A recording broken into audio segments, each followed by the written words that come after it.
اب آئیے ذرا اس شرک کی صفات کے کچھ اور دوسرے پہلو ہیں کہ جن سے بعض مذہبی جو ہمارے ہاں نزاعات ہیں شاید ان کا کچھ آپ کو حل میسر آتا ہے۔ دیکھیے صفات باری تعالیٰ کے باب میں ایک بات تو یہ جان لیجئے کہ اگرچہ اللہ تعالیٰ کے لیے بہت سے الفاظ قرآن مجید میں استعمال ہوئے ہیں بطور صفت بھی بطور اسماء بھی، اسماء و صفات میں بہت تھوڑا فرق ہے۔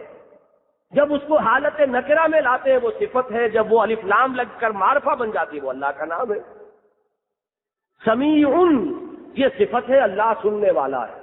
السمیع یہ اللہ کا نام ہو گیا، اور اللہ تعالیٰ کی معرفت جو ہے ہماری وہ اسماء و صفات ہی کے حوالے سے ہے۔ آمنت باللہ کما ہوا باسمائہ و صفاتہ، میں اللہ پر ایمان لایا جیسا کہ وہ اپنے اسماء اور صفات سے ظاہر ہے۔ تو ہمارا سارا جو بھی ذہنی اور قلبی رشتہ اللہ کے ساتھ ہے وہ اس کے اسماء و صفات کے حوالے سے۔ قرآن مجید یہ بھی کہتا لہ الاسماء الحسنی، جتنے اچھے نام ہیں اسی کے۔ پھر یہ بھی کہتا ہے کہ جو قرآن مجید میں نام آ گئے ہیں وہ تو یقیناً اللہ کے ہیں، جن صفات کا اثبات ہو گیا ہے وہ تو اللہ کے لیے ثابت ہے۔ تو وہ ویسے تو بہت ہو جائیں گی، لیکن چند صفات کو بنیادی قرار دیا گیا ہے کہ بقیہ صفات انہی کی فروع ہے۔ مثلا صفت علم یہ ایک بنیادی صفت ہے۔ اب سمیع ہے، بصیر ہے، لطیف ہے، خبیر ہے، یہ سب اسی سمیع کی شاخیں ہیں۔ وہ سننے والا ہے، وہ دیکھنے والا ہے، وہ بہت باریک بین ہے، وہ بہت باخبر ہے، یہ سب کیا ہے؟ یہ تمام اصل میں علم ہی کے مختلف شعبے ہیں، اسی کی شاخیں۔ اسی طرح وہ قدیر ہے، علی کل شیء قدیر، القادر۔ اب اسی میں آپ دیکھیں گے کہ اللہ کے بہت سے نام اس کے ذیل میں آ جائیں گے۔ المعز، المذل، عزت دینے والا وہ، ذلیل کرنے والا وہ، الرافع، الخافض، اٹھانے والا وہ، گرانے والا وہ، الباسط، القابض، کشادگی دینے والا بھی وہ اور تنگی دینے والا بھی وہ۔ اب یہ تمام کیا ہے؟ اس کی صفت قدرت کی شرح ہے، اس کی شاخیں ہیں، اس کی کرولویز۔ تو بنیادی صفات کیا ہے؟ اگرچہ اس میں مختلف متکلمین جو ہے علماء محققین وہ مختلف گنتے ہیں، لیکن ذرا گن لیجئے۔ سب سے پہلے وجود، اس میں اگرچہ باریک سی ایک بحث ہے، میں ان باریک بحثوں میں نہیں جانا چاہتا کہ وجود صفت ہے یا نہیں، لیکن یہاں میں جس طرح بیان کر رہا ہوں اس کو نوٹ کیجئے، صفت کے طور پر شمار کیجئے وجود۔ نمبر 2 حیات، وجود ہی وجود نہیں، حیات والا وجود۔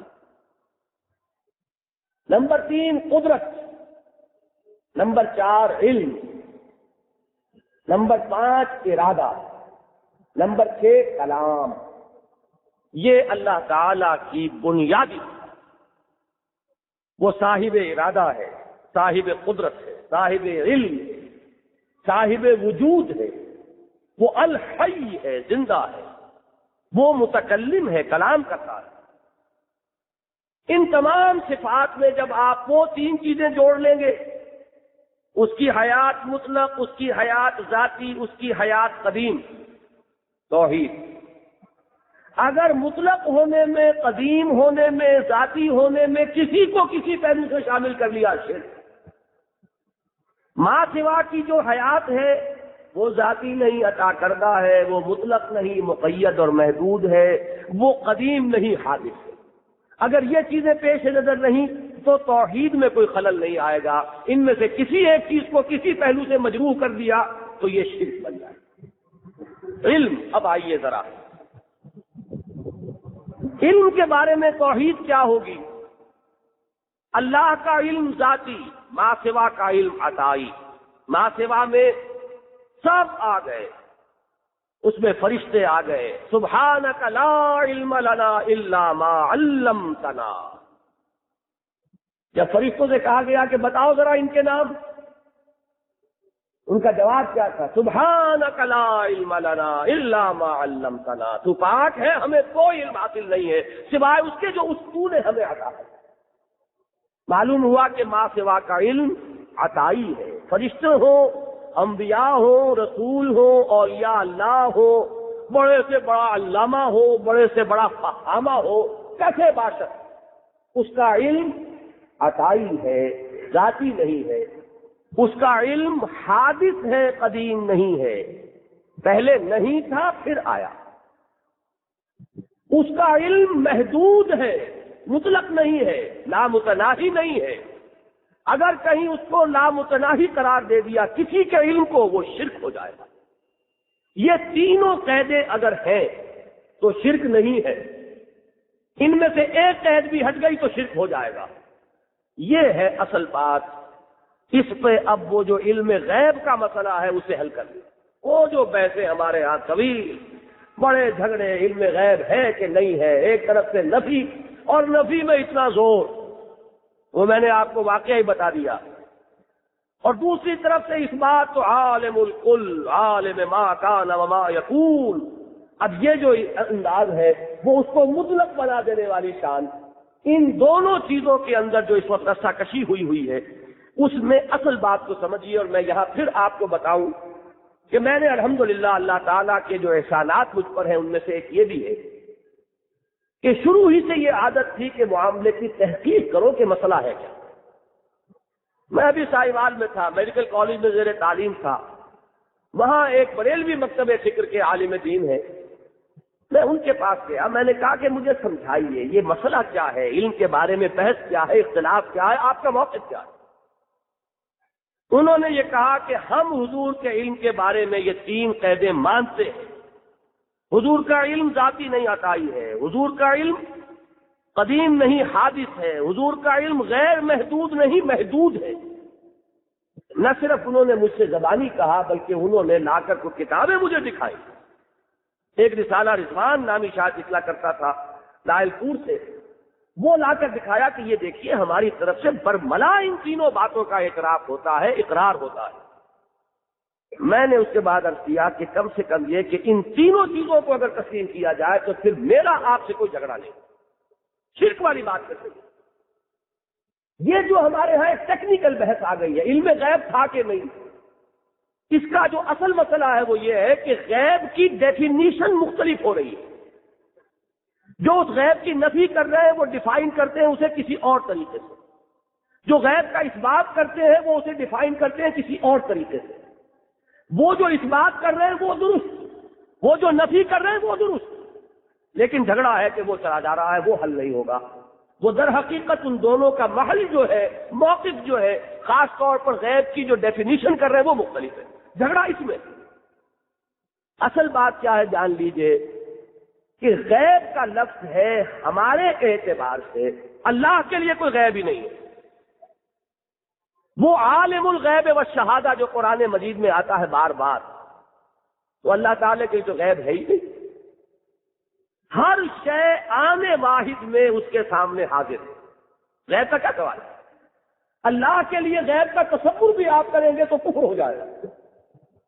تصور بھی کہیں آگے اللہ کے لیے غیب کا تو کفر ہو جائے گا. یہ لفظ جو استعمال ہوا یہ ہمارے اعتبار سے ہوا ہے. جو چیزیں اللہ نے انسانوں کی نگاہ سے اوجھل رکھی ہیں وہ غیب ہے. اس لیے کہ ہمیں امتحان کے لیے یہاں بھیجا. اگر سارے حقائق ہماری نگاہوں کے سامنے ہو تو امتحان کیسا پھر؟ جنت نگاہوں کے سامنے اور دوزخ نظر آ رہی ہو تو کوئی ابو جہل کا باپ بھی ہوگا جو کفر کرے گا؟ سوال ہی پیدا نہیں ہو. دوزخ بھڑک رہی ہو سامنے نگاہوں کے اور فرشتے نگاہوں کے سامنے موجود ہو تو کون فرعون، کون نمرود، کون ابو جہل ہوگا جو انکار کرے؟ وہ تو سب کے سبھی مان لے آئیں گے. وہاں تو سب سے پورے مومن ہوں گے. یہ اس لیے کہ وہ غیب جو ہے وہ اس وقت شہادہ بن کر سامنے آ جائے. تو امتحان قائم ہے. یؤمنون بالغیب، امتحان اسی میں تو ہے. مانو ہمیں غیب میں رہتے ہوئے، مانو فرشتوں کو اس کے باوجود کہ وہ تمہاری نگاہوں سے اوجھل ہیں، مانو جنت اور دوزخ کو اس کے باوجود کہ وہ تمہارے لیے غیب ہے. یہ غیب کا لفظ ہے اصل میں. اس کو اگر سمجھ لیا جائے تو جھگڑا ہی نہیں. اب یہ جو پردہ حائل کر دیا گیا انسانوں کے علم کے آگے اور تقسیم کر دیا گیا علم کو شہادہ اور غیب میں، اللہ تعالیٰ جس کو نبوت عطا کرتا ہے اسے اس غیب والے علم میں سے کچھ حصہ دیتا ہے تبھی تو وہ نبی بنتا ہے. اگر اس کا علم بھی میرے علم کی طرح ہو تو نبی کیسے ہوں گے؟ اسے تو جنت کی سیر کرائی جاتی ہے، جو میرے لیے غیب مطلق ہے، اسے دوزخ کا مشاہدہ کرایا جاتا ہے جو ہمارے لیے غیب ہے۔ فرشتے اس کے سامنے ہیں، فرشتے کو اس کی اصل ملکی شکل میں حضور نے دیکھا 2 مرتبہ۔ وَلَقَدْ رَآهُ نَزْلَةً أُخْرَىٰ عِندَ سِدْرَةِ الْمُنتَهَىٰ عِندَهَا جَنَّةُ الْمَأْوَىٰ إِذْ يَغْشَى السِّدْرَةَ مَا يَغْشَىٰ مَا زَاغَ الْبَصَرُ وَمَا طَغَىٰ لَقَدْ رَأَىٰ مِنْ آيَاتِ رَبِّهِ الْكُبْرَىٰ۔ یہ مشاہدات عالم غیب کے ہیں کہ عالم شہادت کے؟ یہ ساری سیر جو ہو رہی ہے، یہ جنت اور دوزخ کے جو مشاہدات کرائے جا رہے ہیں، یہ عالم ملکوت کے جو پردے اٹھائے جا رہے ہیں، حضرت ابراہیم کے بارے میں آیا۔ اسی طرح ہم نری ابراہیم ملکوت السماوات والارض، آسمانوں اور زمین کے ملکوت کا مشاہدہ کراتے رہے ابراہیم۔ تو معلوم ہوا کہ نبوت اپنی اصل کے اعتبار سے جس کو عام انسانوں کے لیے غیب کہا گیا ہے، اس میں سے کچھ حصہ دیا جاتا ہے تب نبوت ہے، ورنہ نبوت کا سوال ہی نہیں۔ اس کو قرآن میں واضح کر دیا سورہ جن میں، لا یظہر علی غیبہ الا من ارتضی من رسول۔ اللہ تعالی اپنے غیب پر مطلع نہیں کرتا مگر اپنے رسولوں میں سے جس کو چاہے۔ کل غیب کا احاطہ اگر ہو گیا تب تو کفر بھی ہو گیا، شرک بھی ہو گیا۔ کل کا تو سوال ہی اگر آ گیا، کل حاضر کا علم بھی اگر آ گیا تب بھی شرک ہو گیا، وہ تو غیب تو بہت دور کی بات ہے۔ میں نے اسی لیے آج جو گفتگو شروع کی تو آپ کو یاد ہوگا کہ میں نے آغاز کیا تھا آیت الکرسی سے۔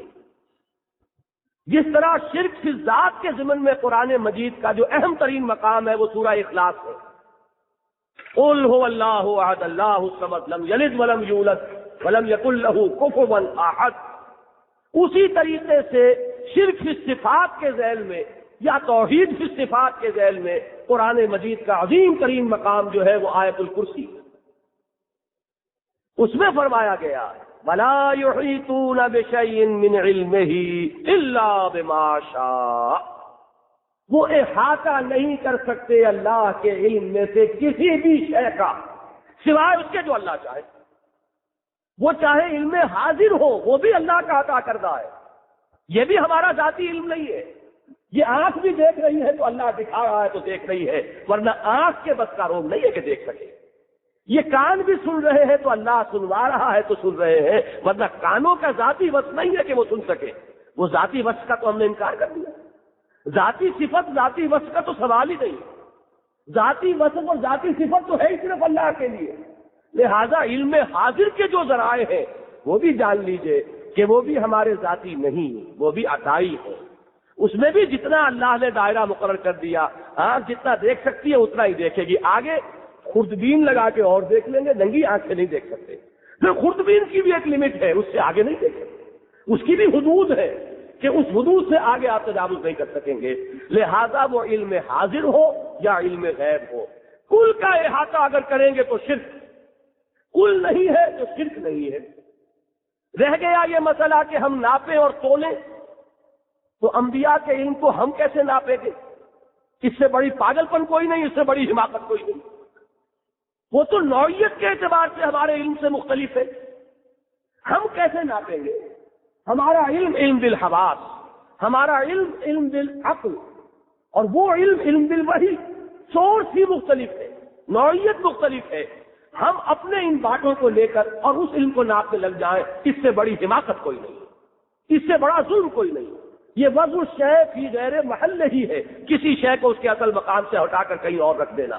یہ وہ ہے جسے منطق میں کہتے ہیں قیاس مع الفارق، جو چیزیں بنیادی طور پر کیٹیگوریکلی ڈفرنٹ ہیں، آپ ان کو ایک دوسرے پر قیاس کر رہے ہیں، ان کو ایک دوسرے کے پیمانوں سے ناپ رہے ہیں، تو یہی ہے اصل مغالطہ۔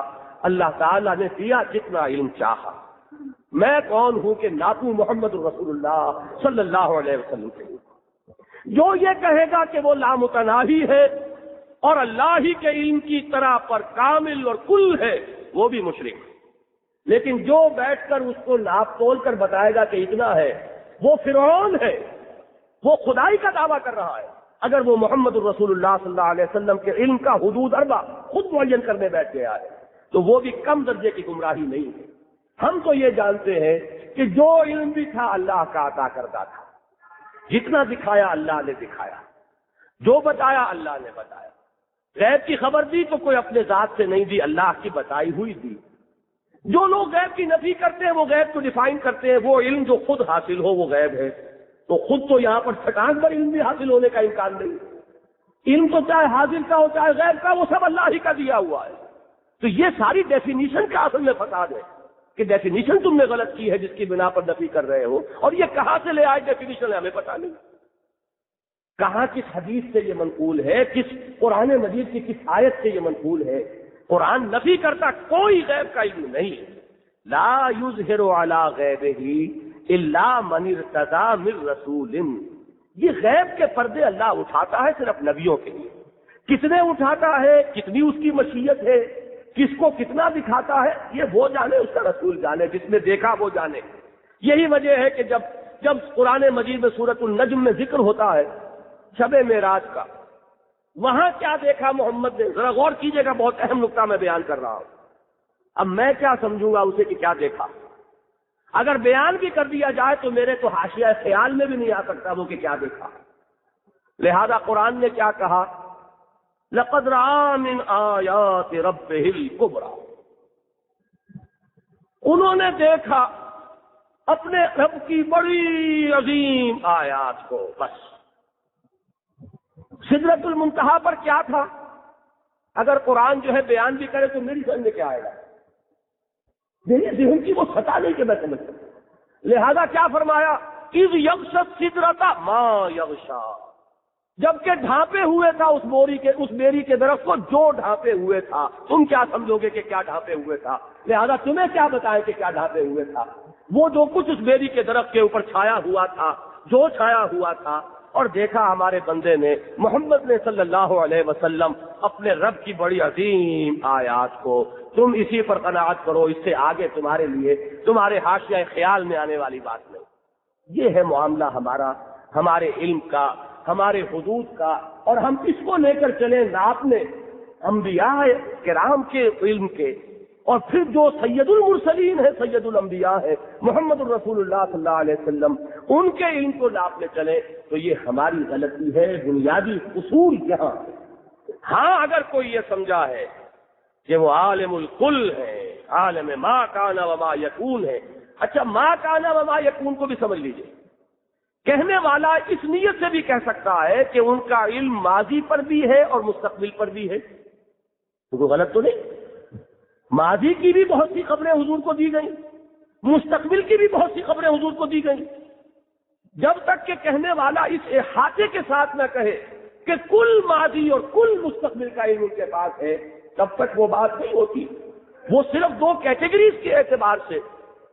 جب حضور قرآن مجید کے بارے میں بھی یہ بیان کرتے ہیں صلی اللہ علیہ وسلم کہ فیہ نبأ ما قبلکم و خبر ما بعدکم، اس میں جو کچھ تم سے پہلے ہوا ہے اس کی بھی خبریں ہیں، اور جو کچھ تمہارے بعد ہونے والا ہے اس کی بھی خبریں ہیں. تو قرآن میں اگر ماضی کی خبریں بھی ہیں اور مستقبل کے بھی حالات کے اشارے موجود ہیں، تو کیا محمد الرسول اللہ صلی اللہ علیہ وسلم قرآن کا علم بھی نہیں رکھتے کہ انہیں معلوم نہ ہو کہ ماضی میں کیا ہوا ہے اور مستقبل میں کیا ہوا؟ ساری فساد کی جڑ اگر ہے تو ایک لفظ کل ہے. کل آ گیا تو کفر بھی ہے اور شرک بھی ہے. یہ کل کی شان صرف اس کی ہے وحدہ لا شریک کی. وہ بے کل شیء علیم ہے، وہ علی کل شیء قدیر ہے. یہ کل کا لفظ تو اگر آپ لے آئے تو ایبسولوٹ ہو گیا، ایبسولوٹ ذات اللہ کی. یہ تو ہو گیا شرک، یہ ہو گیا کفر. یہ نہیں ہے تو پھر یہ کہ یہ ایک لفظی نزاع ہے، صرف اصطلاح کا جھگڑا ہے، ڈیفینیشن کا ٹکراؤ ہے. ورنہ واقعہ یہ ہے کہ کوئی بنیادی مسئلہ اختلافی موجود نہیں. اور آگے آئیے. اب اس کو تو میں نے ذرا تفصیل سے بیان کر دیا، اس لیے کہ یہ ہمارے ہاں کے بڑے محتم بشان مسائل میں سے ہے جو حل نہیں ہو رہے. باقی ذرا تھوڑی تھوڑی سی جھلک دکھاتا چلوں. ارادہ ہم بھی کرتے ہیں، ارادہ اللہ کا بھی ہے، لیکن وہ فعال لما یرید ہے. جو ارادہ کرے کر گزرنے والا، کسی اور کی یہ شان نہیں. سب کے ارادے اللہ کے ارادے کے تابع ہیں. اللہ کا ارادہ مطلق کسی کے تابع نہیں، اسے کہیں سے سینکشن نہیں لینی. میں نے جیسا کہ مثال دی ہے کئی مرتبہ، وہ فرعون جو خدائی کا مدعی تھا، وہ لاچار اور بے بس ہو کر رہ گیا، وہ حضرت موسیٰ کو قتل کرنے کا ریزولوشن اپنے وہاں دربار میں پیش کرتا ہے، اور درباری جو ہے وہ نہیں مانتے اور فرعون کے ہاتھ بن گئے۔ یہ مطلق شان اللہ کی، فعال لما یرید، وہ جو چاہے جو ارادہ کر لے کر گزرنے والا۔ مشیت، کوئی بات جس پر کہ حضور نے ٹوک دیا تھا، میری مشیت کو خدا کی مشیت کے مد مقابل نہ لے آنا کہیں۔ اجعلتنی للہ ندن، کیا تم نے مجھے خدا کا مد مقابل بنا دیا؟ مشیت مطلق صرف اس کی، یفعل ما یشاء، یخلق ما یشاء، بار بار ملے گا، یہدی من یشاء، یضل من یشاء، جس کو چاہے ہدایت دے، اس کا اختیار مطلق ہے، تم روک نہیں سکتے اس کا ہاتھ، وہ چاہے تو ابو جہل کو ہدایت دے دے آنے واحد میں، جس کو چاہے بخش دے، یغفر لمن یشاء ویعذب من یشاء، جس کو چاہے عذاب دے اور جس کو چاہے بخش دے۔ اگر وہ ابو جہل کو بخشنا چاہے کون روکے گا؟ اور اگر وہ کسی بڑے سے بڑے نیک آدمی کو جہنم میں جھونکنا چاہے، اس کا اختیار مطلق ہے، کوئی نہیں روک سکتا۔ یہی وجہ ہے، مسئلہ سمجھ لیجئے، یہاں پر ہمارے اور شیعہ حضرات کے مابین عقائد میں ایک بڑا بنیادی اختلاف ہے، وہ یہ ہے کہ ہم اللہ پر عدل واجب نہیں سمجھتے، جبکہ شیعہ جو علم کلام ہے اس میں اللہ پر عدل واجب ہے، مجرم کو سزا دینا واجب ہے اور بے گناہ کو سزا نہ دینا واجب ہے۔ ہمارے نزدیک یہ نہیں ہے، وہ مالک الملک، مختار مطلق، مشیت مطلقہ کا حامل ہے، وہ بڑے سے بڑے نیکوکار کو جہنم میں جھونکے تو اختیار ہے۔ یہ ہم جانتے ہیں وہ نہیں جھونکے گا، یہ بات دوسری ہے، ڈی فیکٹو کی پوزیشن جو ہے وہ کیا ہے، وہ اور ہے، لیکن اس پر کوئی چیز واجب نہیں۔ جب کسی پر کوئی چیز واجب ہو گئی وہ مطلق شان نہیں رہی۔ ہمارے نزدیک تو اللہ کی شان ہے ہی مطلق، اس کا اختیار مطلق کا رہا، وہ تو ایک قانون کا پابند ہو گیا، وہ تو جو قانون اس نے خود بنائے اس کا بھی پابند نہیں، جب چاہے توڑ دے۔ آگ میں جلانے کا وصف رکھا، جب چاہے اسے وصل کر لے، پانی میں سطح برقرار رکھنے کا وصف رکھا، جب چاہے اسے کم کر لے۔ وہ اپنے بنائے ہوئے قانون جب چاہے توڑے، اس کا مختار مطلق ہے۔ وہ اپنے ملک میں جس طرح چاہے تصرف کرے، اس کے اختیار مطلق ہے۔ وہ جس کو چاہے بخش دے، یغفر لمن یشاء ویعذب من یشاء، یضل من یشاء ویہدی من یشاء، اس کی تو مشیت ہے۔ اور ہماری مشیت، وما تشاءون الا ان یشاء اللہ، اس کے دو ترجمے کیے گئے ہیں، بڑے پیارے ہیں۔ تمہارے چاہے کچھ نہیں ہوگا جب تک وہ نہ چاہے، یہ تو ہے نتیجے کے اعتبار سے، لیکن لفظی ترجمہ نہیں ہے، یہ محتاط ترجمانی ہے۔ تمہارے چاہے کچھ نہیں ہوگا جب تک کہ وہ نہ چاہے، لیکن اس کا ترجمہ یہ بھی ہوگا تم چاہ بھی نہیں سکتے جب تک کہ وہ نہ چاہے، تمہاری چاہ بھی اس کی مشیت کے تابع۔ یہ ہے اصل میں وہ مطلق مشیت، کہ تمہاری مشیت بھی اس کی مشیت کے تابع، تم چاہ ہی نہیں سکتے جب تک کہ وہ نہ چاہے۔ یہ ہے اصل میں توحید کا وہ مقام کہ جہاں فنا ہو جاتا ہے انسان کا ارادہ، اللہ کے ارادے میں فنا ہو گیا، جو تو چاہے بس، میں کون اور میری چاہ کیا اور میری مشیت کیا اور میرا ارادہ کیا۔ اس میں جو چوٹی کی بات ہے وہ کہہ کے میں آگے گزروں گا، مشیت کی یہ بحث سب سے ذرا دھوکہ ہو سکتا تھا نا، کہ جو سید المرسلین محبوب رب العالمین، دھوکہ انہی کے بارے میں ہو سکتا تھا۔ فرمایا انک لا تہدی من احببت ولکن اللہ یہدی من یشاء، اے نبی آپ نہیں ہدایت دے سکتے جسے بھی آپ چاہیں، یہ اللہ ہدایت دیتا ہے جس کو چاہتا ہے۔ بات ختم ہو گئی، اب کہاں شرک کا امکان؟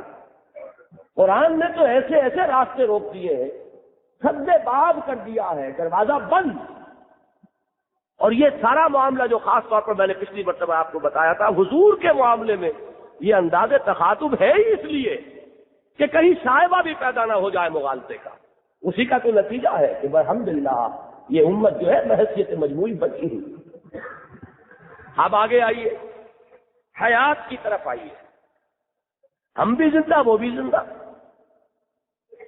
لیکن ہماری زندگی اول تو یہ کہ اپنی نہیں، لائی حیات آئے قضا لے چلی چلے، کوئی ہے جو کہہ سکے جتنا چاہے جیے؟ وہ حیات جو ہے عطائی ہے۔ نمبر 2، اس حیات کا دار و مدار اسباب پر ہے۔ کھاؤ گے تو زندہ رہو گے، نہیں تو مر جاؤ گے۔ آکسیجن میں رہے تو مر جاؤ گے۔ اگر مسلسل تمہیں جگائے رکھے 15-20 دن تو موت واقع ہو جائے گی۔ معلوم ہوا کہ یہ حیات بڑی ہی کمزور حیات، بڑی ہی بیچارہ زندگی، بڑی ہی مجبور زندگی، دوسروں کے بل پر قائم، سہاروں کے بل پر، یہ کرچز کے بل پر ہے یہ جو چل رہا ہے سلسلہ۔ کھاؤ گے تو زندہ اور نہیں کھاؤ گے تو مر گئے۔ یہ حیات جس کے ساتھ ذوق ہے، جس کے ساتھ احتیاج ہے، جس کے ساتھ آرام کی ضرورت ہے، جس کے ساتھ نیند ہے، اور وہ حیات کیا ہے؟ کوئی آیت الکرسی کی طرف ریفر کیجئے۔ اللہ لا الہ الا ہو الحی القیوم لا تاخذہ سنۃ ولا نوم۔ اس کی زندگی وہ زندگی ہے جس میں نہ اونگ ہے نہ نیند ہے۔ اس کی وہ قوتیں جو ہیں ان میں اضمحلال پیدا نہیں ہوتا۔ ہم نے یہ پوری کائنات، آسمان اور زمین 6 دنوں میں پیدا کیے۔ وما مسنا من لغوب، اور ہمیں کوئی تکان طاری نہیں ہوئی۔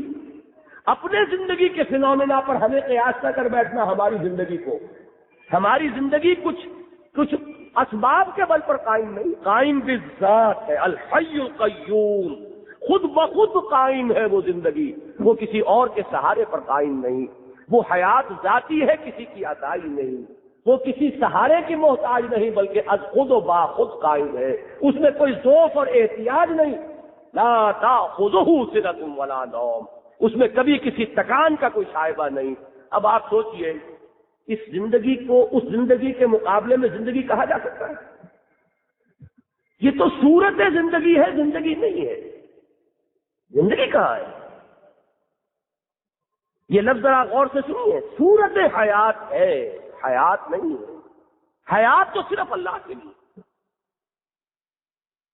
صورت علم ہے ہمارے پاس، علم نہیں ہے۔ العلم صرف اللہ کے لیے۔ ایک صورت ہے ارادے کی ہمارے اندر، ارادہ کہاں ہے؟ ارادہ حقیقتاً مطلقاً صرف اللہ کے لیے۔ ایک جھلک سی ہے مشیت کی ہمارے اندر، مشیت کہاں؟ مشیت صرف اس کے لیے۔ یعنی نتیجہ نکالیے اس سے، یعنی جملہ صفات کے بارے میں جب صفات مخلوق کو صفات خالق کے مقابلے میں رکھا جائے گا تو کیا کہا جائے گا کہ معدوم کے درجے میں ہے، حقیقت میں نظر آتی ہے صفات، واقعتاً نہیں ہے۔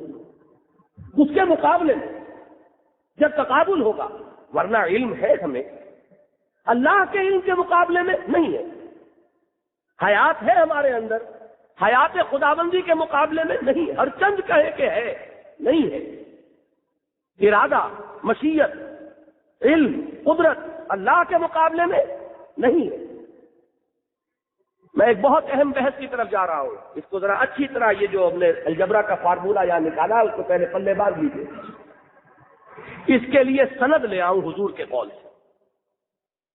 دعائے استخارہ وہ ہے جس کے بارے میں صحابہ کرام یہ فرماتے ہیں کہ حضور نے ہمیں کس طرح تلقین فرمائی، جیسے قرآن مجید۔ اس دعا کی عظمت کا یہ عالم، اللہم انی استخیرک بعلمک واستقدرک بقدرتک واسألک من فضلک العظیم۔ اے اللہ، میں تیرے علم سے خیر کی بھیک مانگتا ہوں۔ استخارہ خیر طلب کرنا۔ وَأَسْتَقْدِرُكَ بِقُدْرَتِكَ، تیری قدرت سے قدرت کی بھی بھیک مانگتا ہوں۔ وَأَسْأَلُكَ مِن فَضْلِكَ الْعَظِيمِ، اور اے رب میں تیرے فضل عظیم سے کچھ سوال کر رہا ہوں، وہی بھیک مانگنا ہے۔ حضرت موسیٰ علیہ السلام کے جو الفاظ سورہ قصص میں آئے، رب انی لما انزلت الی من خیر فقیر، اے رب تو جو بھی میری جھولی میں ڈال دے میں اس کا محتاج ہوں اور فقیر ہوں۔ مقام عبدیت تو یہی، انتم الفقراء الی اللہ، تو یہ تین جملے بڑے عجیب ہیں مقام عبدیت کی وضاحت کے لیے. انی استخیرک بعلمک واستقدرک بقدرتک واسألک من فضلک العظیم. اب اگلے دو ٹکڑے دیکھیے. فإنک تقدر ولا اقدر وتعلم ولا اعلم. یہ کیا بات کہہ دی حضور نے؟ اگر اس کو الفاظ پر آپ محمول کریں گے تو یہ جھوٹ قرار پائے گا. اگر آپ نے اس کو تقابل میں نہ رکھا، مجھے کوئی علم حاصل نہیں، جھوٹ ہو جائے گا. علم تو ہمیں بھی حاصل ہے کچھ نہ کچھ. حضور کا تو کہنا ہی کیا، مجھے کوئی قدرت حاصل نہیں. کیسے؟ اصل میں یہاں تقابل ہے. تیرے علم کے مقابلے میں میرا علم نفی ہے، زیرو ہے. تیری قدرت کے مقابلے میں میری قدرت نفی ہے، زیرو ہے. تو جب صفات باری تعالیٰ کے ساتھ تقابل ہوگا تو مخلوق کی صفت معدوم کے درجے میں شمار ہوگی. حضرت موسیٰ علیہ السلام کا جو واقعہ سورہ کہف میں ہے، اگرچہ یہ تفصیل اس میں نہیں ہے لیکن اسی سفر کا واقعہ ہے. کیوں یہ سیر کرائی تھی حضرت موسیٰ کو، جاؤ ہمارے ایک بندے کے پاس جسے ہم نے علم لدنی عطا فرمایا ہے. وہاں آتا ہے روایات میں کہ حضرت خضر نے، اگرچہ ان کا نام قرآن میں نہیں ہے، حضرت موسیٰ کو بتایا ہے موسیٰ یہ جو کشتی کے کنارے پر آ کر یہ چڑیا بیٹھ گئی اور اس نے سمندر میں چونچ ڈال کر پانی پیا، اس پانی کو کوئی نسبت ہے اس سمندر کے پانی سے؟ کوئی نسبت. کتنا پانی اس کی چونچ میں آیا اور یہ پانی جو اس سمندر میں ہے، کوئی ریشیو پروپورشن؟ جان لو کہ کل مخلوقات کے علم کو اللہ کے علم کے مقابلے میں یہ نسبت بھی حاصل نہیں. یہ ہے علم کا مقابلہ. تو اللہ کے علم کے مقابلے میں حضور فرما رہے ہیں انک تقدر ولا اقدر ولا تعلم ولا اعلم. اسی کو اب آخری بحث جو ہے اس مسئلے کے اس پر لے آئیے. یہ ہے وحدت الوجود کی بحث. وجود اللہ کا مطلق ہے، اللہ کا وجود ذاتی ہے، اللہ کا وجود قدیم بھی ہے اور دائم بھی ہے. ما سوا کا وجود عطائی ہے، وجود محدود ہے، وجود حادث اور فانی ہے. گویا کہ وجود تو اسی کا ہے، کسی کا کوئی وجود ہے ہی نہیں. یہ ما سوا سے وجود کی نفی، یہ وحدت الوجود. وجود ایک ہے، صرف اس کا ہے اور کسی کا کوئی وجود نہیں. یہ در حقیقت اس توحید کی صفات کی بلند ترین منزل ہے. جو یہاں نہیں پہنچا فکری سطح کے اعتبار سے جان لیجئے وہ توحید کی آخری منزل تک نہیں پہنچا. لیکن ہوا یہ ہے اس معاملے میں، میں اس لیے اس کو ذرا تھوڑا سا اس وقت بیان کر رہا ہوں کہ اس میں بڑا سوء ظن ہے ہمارے بہت سے لوگوں میں خلوص کے ساتھ کہ وہ ہمارے صوفیاء کرام میں سے جو وحدت الوجود کے قائل ہیں، جو زیادہ منہ پھٹ ہیں، وہ ان کو مشرک بھی کہہ دیتے ہیں. لیکن یہ کہ باقی لوگ بھی یہ تو کہیں گے گمراہی کی طرف چلے گئے، اس لیے کہ وہ کنفیوز کر رہے ہیں. وہ جو پینتھیزم تھا جو بیان کیا تھا اس کو کنفیوز کر رہے اس وحدت الوجود سے. اس کو میں نے بھی کہا تھا کہ وہ شرک ہے، وہ کفر ہے. اس میں اور اس میں فرق کیا ہے جان لیجئے. وہاں جو میں نے مثال آپ کو بتائی تھی کہ برف پگھل کر پانی بن گیا تو پانی ہی برف ہے، برف معدوم ہو گیا پانی ہے، لیکن پانی ہی برف ہے. اس اعتبار سے یہ کائنات حقیقت قرار پاتی ہے، خدا اس میں گم ہو جاتا ہے. یہ بالکل برعکس ہے اس کے جو یہ نظریہ ہے کہ حقیقت وجود صرف خدا کے لیے ہے، ماں سوا کا وجود ہی نہیں. تو زمین و آسمان کا فرق ہو گیا. اس میں وہ حقیقت، مخلوق حقیقت، خالق اس میں گم. یہاں خالق کی اصل حقیقت اور مخلوق کا وجود گم. تو یہ تو ضد ہے ایک دوسرے کی، برعکس ہے ایک دوسرے کے. اس کو کنفیوز کر لیا گیا ہے جس کی وجہ سے بہت سے لوگوں کو مخالفہ. اب اس کو ہمارے ہاں ابن عربی کا فلسفہ، پھر مولانا روم ہو، پھر ہمارے ہاں بڑے بڑے جتنے بھی مشہور ہیں وہ سب اس سے قائم. جب اس کا کنفیوژن زیادہ ہوا تو اس میں اصلاح کی. حضرت مجدد الفسانی رحمۃ اللہ علیہ نے وحدت الوجود کے بجائے وحدت الشہود کا نظریہ پیش کیا. وہ نظریہ کیا ہے ذرا اس کو سمجھ لیجئے کہ اس کائنات کے اور اللہ کے وجود کے تقابل میں یہ بات کہی جا رہی ہے کہ حقیقی وجود صرف اللہ کا ہے. یہ وجود اعتباری ہے. یہ جیسے سایہ ہوتا ہے, درخت ہے اس کا وجود ہے, اس کا سایہ زمین پر پڑ رہا ہے, اس کا کیا وجود ہے؟ نظر تو آ رہا ہے نا, سایہ ہے, اس کا وجود کوئی نہیں. یہی ہے اس کائنات کی حقیقت. یہ ساری کائنات اللہ تعالیٰ کے اسماء و صفات کے اضلال ہیں, سائے ہیں, ان کی کوئی حقیقت نہیں. کل ما فی الکون وہم و خیال اور رکوس فی المرایا و ظلال. یہ جو کچھ اس کائنات میں یا وہم ہے یا خیال ہے, یا جیسے کہ شیشے میں کوئی عکس پڑ جاتا ہے, آپ ادھر کھڑے, شیشے کے اندر بھی آپ نظر آ رہے ہیں, ہے آپ وہاں نہیں ہے. وہ تو جیسے شیشے میں عکس ہوتا ہے ویسے سمجھ لو, یا جیسے درخت کا سایہ زمین پر پڑ رہا ہے ویسے سمجھ لو. یہ اسماء و صفات باری تعالیٰ کے اضلال ہیں, سائے ہیں, ان کی حقیقت کوئی.